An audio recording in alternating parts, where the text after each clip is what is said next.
COP19 is a COP that would lead us all the way to 2015 and to the agreement expected in 2015. In 2015, we're expected to come up with a third enhancement for the regime on climate change. As you all know, the first enhancement we had was in 1997 when we did have the Kyoto Protocol. And then a second enhancement was when we started in 2008 to also enhance the Kyoto Protocol. But everybody knows that we did not come to conclusions in Copenhagen on that enhancement. Then the parties have started a new process to build a new convention with a different approach. And the new approach is called a bottom-up approach. And that approach is basically to change from a target and timetable type of agreements to agreements that would have to be done at home. And then as we go in time, and as we understand the different circumstances of different countries and their priorities, then we build up to a future agreement. Now, the first step in that agreement is basically going to be in Paris in 2015. And this is where they agree. But that agreement will not start until the year 2020. And then at that time, we would have our third enhancement of the regime. The interesting thing about that third enhancement is that you will have in it developing countries taking also some kind of actions to help also in addressing climate change. So this is what's so interesting about this.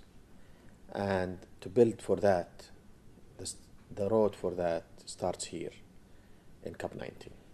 Saudi Arabia, since the start of this whole climate discussions and the climate regime, the main objective behind all its involvement is to make sure that we don't divert away from the questions of sustainable development.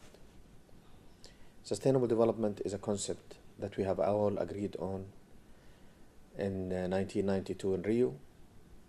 And basically that concept is built on three pillars. Basically, economic development, social development, as well as environmental protection. We have, as a kingdom, moved along that direction, looking at the international community's move. We moved and we have done a lot of work in that area. We have really done so much in building sustainable development in the kingdom's development. And as a matter of fact, that work that we have done under the sustainable development umbrella is very much work that is also in line with the requirements that is there in the Convention and the Kyoto Protocol.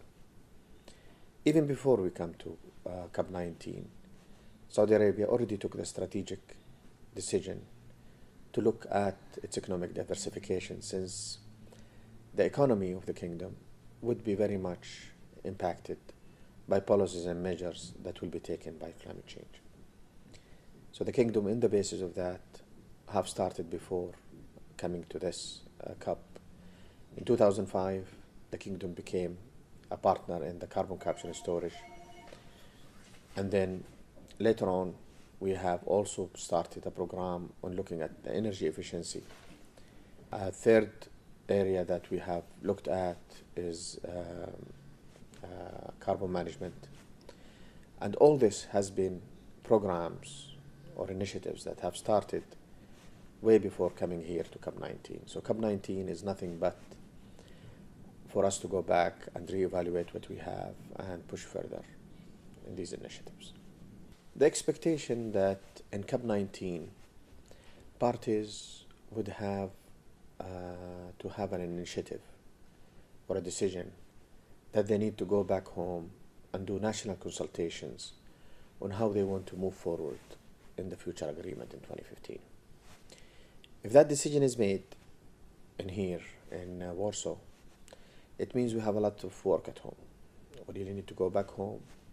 We really need to bring in the sectors, all the sectors, and we need to discuss with them our plans and the way forward on how we want to deal with this agreement and all its requirements for the period beyond 2020.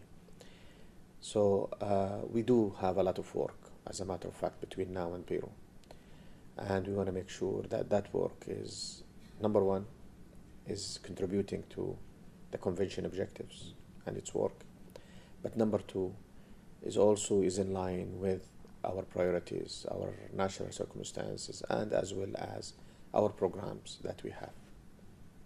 Both in all areas, whether it is mitigation, adaptation, or even response measure. We want to look at all these issues in an equal basis.